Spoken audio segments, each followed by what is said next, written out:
ಏನೋ ಒಬ್ಬರು ಹಣ ಕೊಟ್ಟರು, ಭಾಳ ಹಾರಾಡಿ ಬಿಡೋದು, ಏನು ಮನೆಯ ಛತ್ತಿಗೆ ಬಡಿಯೋ ಹಾಗೆ ಜಿಗಿದು ಬಿಡೋದು, ಅಷ್ಟು ಆನಂದ. ಎಲ್ಲಿಯೋ ಒಂದು ಕಡೆಗೆ ಸ್ವಲ್ಪ ಲಾಸ್ ಆಯಿತು ಅಂದರೆ ಪಾತಾಳಕ್ಕೆ ಹೋಗೋದು, ಅಷ್ಟು ದುಃಖ ಪಡೋದು.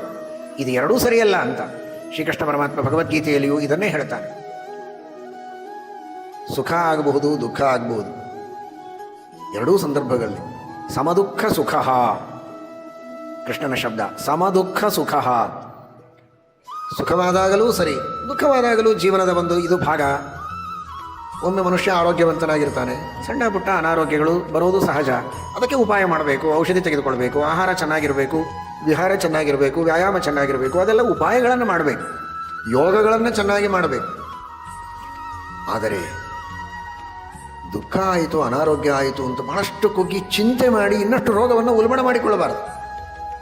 ರೋಗ ಅಂತೂ ಮಾತ್ರ ಅಲ್ಲ, ಯಾವುದೇ ತರಹದ ಕಷ್ಟ ಬರಲಿ, ಹಣದಲ್ಲಿ ಏರುಪೇರಾಗಬಹುದು, ಇನ್ಯಾವ್ಯಾವುದೋ ಸಮಸ್ಯೆಗಳು, ಕೌಟುಂಬಿಕ ಸಮಸ್ಯೆ, ಸಾಮಾಜಿಕ ಸಮಸ್ಯೆಗಳು ಬರಬಹುದು, ಎದುರಾಗಬಹುದು. ಅದನ್ನು ಚಾಣಾಕ್ಷತನದಿಂದ ಎದುರಿಸಬೇಕು, ಸಹಿಸಿಕೊಂಡು ಉಪಾಯ ಹುಡುಕಬೇಕು, ಪ್ರಯತ್ನ ಚೆನ್ನಾಗಿ ಮಾಡಬೇಕು, ದೇವರಲ್ಲಿ ಶ್ರದ್ಧೆ ಇಡಬೇಕು, ಅದರಿಂದ ಮೇಲೆ ಬರಬೇಕು. ಅದು ಬಿಟ್ಟು ಅಳತಾ ಕೊಡುವುದಲ್ಲ. ಏಕಪ್ರಕಾರನಾಗಿರಬೇಕು ಮನುಷ್ಯ, ಅದರಿಂದ ಆರೋಗ್ಯವಂತನಾಗಿರ್ತಾನೆ.